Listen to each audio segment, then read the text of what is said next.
Hi guys, I'm gonna try to videotape the process of making a shirt. I'm gonna try to do my best. Probably not gonna be showing you once I go to the iron because it's in a different room, so it's gonna be very difficult to tape for me. But everything around the machine I'll try to capture.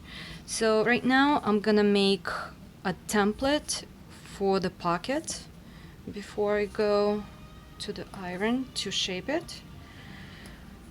And you usually use hard paper to do this in order for it just to keep shape.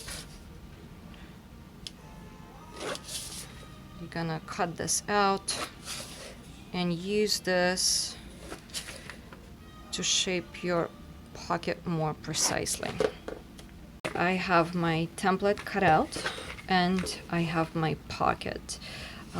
One thing I wanted to say about notches, I think you can see them here. I remember working with this lady.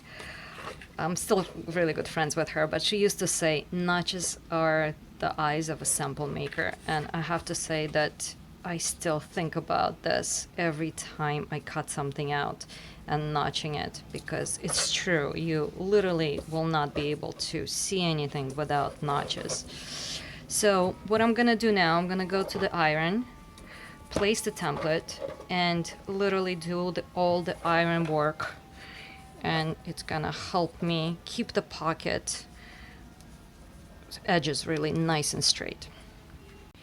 Here's my pocket after pressing. This is what it looks like, and I think it looks really nice and crisp, especially the edge up here, which is on the bias, right? Like, I'm not usually worried about pressing these edges. They could come out pretty nice and crisp. Unless it's silk, you'll probably will need the template. But these edges could get wonky, so with a template it looks nice and crisp. So I'm gonna do a stitch up here, and then I'm gonna place it on the front of the shirt. So here's, I have my pattern. The shirt is gonna go on the left side. Here are the 3 points where the pocket's made. You could have all 5. And here's how I'm placing it.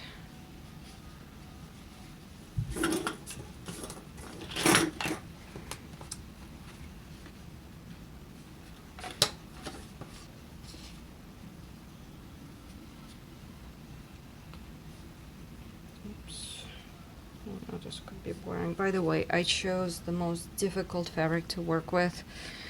I kind of thought, I grabbed it, I thought it was 100% cotton. It's not, and it's very difficult to press, and feels a little bit plasticky, but I'm just gonna suffer through it.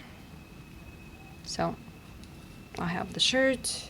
I will probably do a more traditional stitch all around with the little triangles up here. So my pocket is placed. Here's the stitching so you could see it a little better.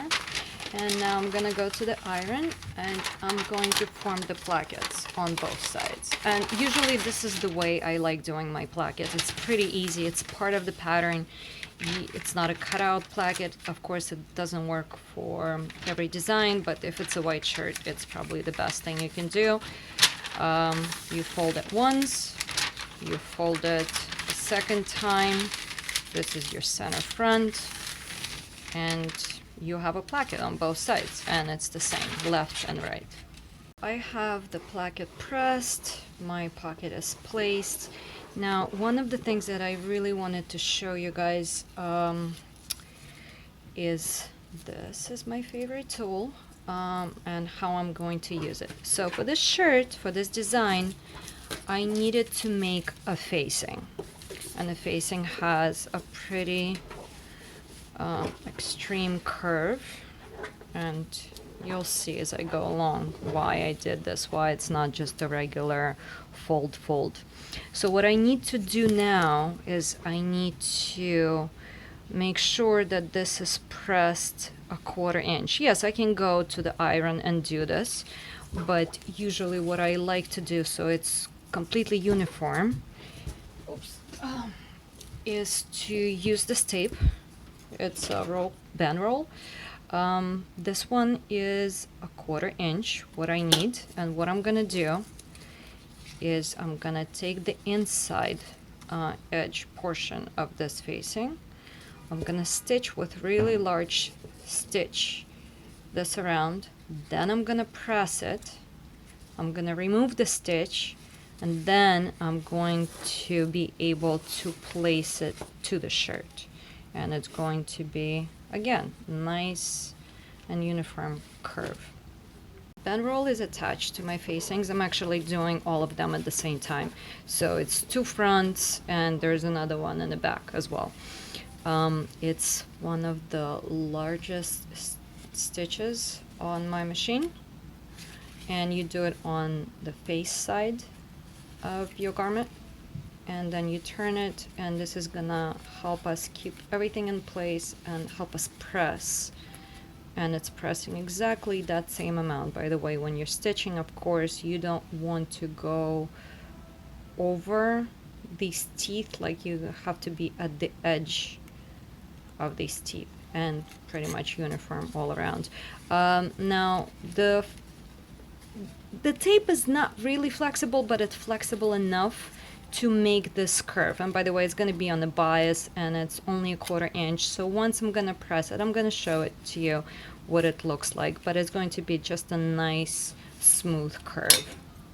Here's what it looks like after pressing. So as I said, I pressed it, I removed the stitch, and I pressed it again. And let me see what it looks like from the other side. You see how the seam allowance is uniformly 1/4, or whatever it is that you decide to stitch this. So let me put this facing on the front and the back of the shirt, and we'll continue with the rest of the details. Since I'm showing so many details, I might as well cover this portion as well. So I'm attaching the front facing to the front panel, the right panel. My placket is already pressed, so what I'm gonna do, I'm gonna attach this, turn it around, I'm gonna stitch along the edge of the seam allowance that's already pressed inside, and this whole part is going to be hidden under the placket, so it's gonna go right inside. My facing is attached. This is what it looks like from the inside, and now I have to finish this corner. And you know what, guys, I made a mistake. I'm gonna have to undo this,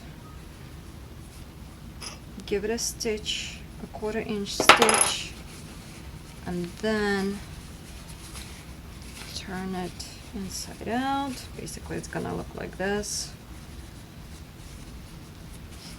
The facing is going to be hidden under the placket, and I could probably just stitch it all the way through and close the placket. Here's how it's coming out, this corner between the placket and the facing. I'm gonna have to redo the stitching here, and of course now I can close the placket. Now, if this was a better fabric and not so see-through, you probably wouldn't even see this little extension. So next time, hopefully I'll choose a better fabric for this. But I like the way it's coming out.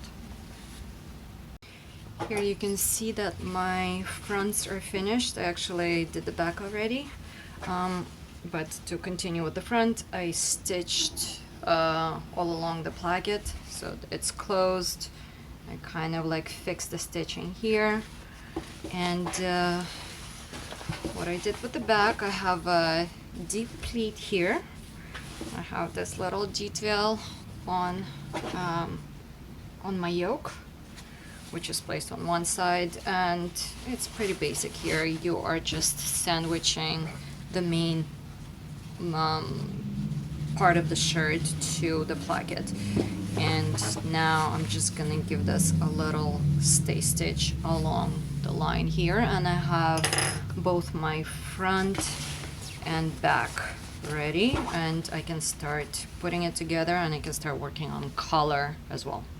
Now I'm attaching the front to the back yoke, and since I have a pretty wide back yoke, I usually like to sandwich it in between and do it on one shot. So here's what I'm gonna show you what I mean by this. So I'm attaching the front to the top yoke, right? But what we need to do is to have it sandwiched in, right? But I have so much space here, so basically what I turn out, I can pin this together and I can do it on one shot, if that makes any sense. Ooh. And then I'm gonna give it a final stitch here on the shoulder anyway. Onto a collar and collar stand. I actually put this together first and then I decided to videotape this whole project. So what I'm doing that's different here from my usual method is I'm experimenting with a really stiff fusible that you could find in a lot of menswear shirts. And I went to Guide Fabrics in New York district, in New York Garment District, and I asked them to give me the fusible for menswear colors. This is what they gave me. What I did is that I made a pattern without seam allowances, and then I fused it on top of the only one side of the collar and collar stand. But what I should have done is extended this part all the way to the edge and this part all the way to the edge. But let's see what happens with this. And when I turn this around, it gave me a really nice crisp edge. Attaching collar to a collar stand. Before I do this, I pressed the seam allowances on one side of the collar stand in, and by the way, this fusible is so hard, and if you don't see it, it's like trying to get a close-up look. It almost acts like that template that I did for the pocket. It gives you like a really nice crisp edge here. And also, once I'm gonna attach this, I'm gonna sandwich this in together. The fusible part goes to the fusible part, and once I turn this out, this is already going to be already pressed. So we're gonna attach the collar stand to the neckline, and then we'll finish up with a stitch up here to close the whole thing off. I've attached collar to the collar stand, and now I can see why we really needed the fusible to go all the way down, because look what happens now. It's gonna fold too easily and it's not gonna give us that really nice roll. But I guess it's not horrible. We'll call it a prototype, so I'll leave it the way it is. And you see how I have this part already folded in too, so it's going to be easier to attach to the neckline. Collar stand to neck part. This is a part that I struggle with almost always, and it's this little corner, and it's like you need to align this exactly edge to edge, and then it's gonna be enclosed inside, right? So but it's always, I don't know, I find this to be one of the most difficult parts on a shirt, because it's 0.5 millimeter to the side and you already see it, and there's nothing you can do about it. So hopefully, fingers crossed, this will come out relatively good. I have my collar stand, one side of the collar stand attached to the neckline, and now we're gonna push these corners in, close this, and stitch, basically close the collar stand together. And I'm gonna give it another stitch all along the edge here, and I'm also going to close the sides, which I didn't close yet, so I'm just gonna do kind of like a box stitch here. And I'm starting to make mistakes. So I've attached the front to the back, but then I went to try it on and I realized that I was supposed to have the back overlapping the front, and the reason is that if you tuck in the front, the back is kind of like still flowing and this part is not as drastic. So redo again. I have to undo it and overlap it, even if I don't want to do it. Well, I think I am done for today. I finished the body. I'm already styling it, as you can see it. So kind of like these flyaway backs, but of course it's not always going to be styled like this. It could be just a regular shirt. Let me see. This is what it looks like. But once again, you can tuck any part into your pants or skirt, and this could still be outside. Or of course you can tuck the whole thing in, not a problem. Anyway, I just wanted to give it more options for styling later on. And tomorrow I'm gonna continue with the sleeve and attaching the sleeves to the shirt, and I should be done.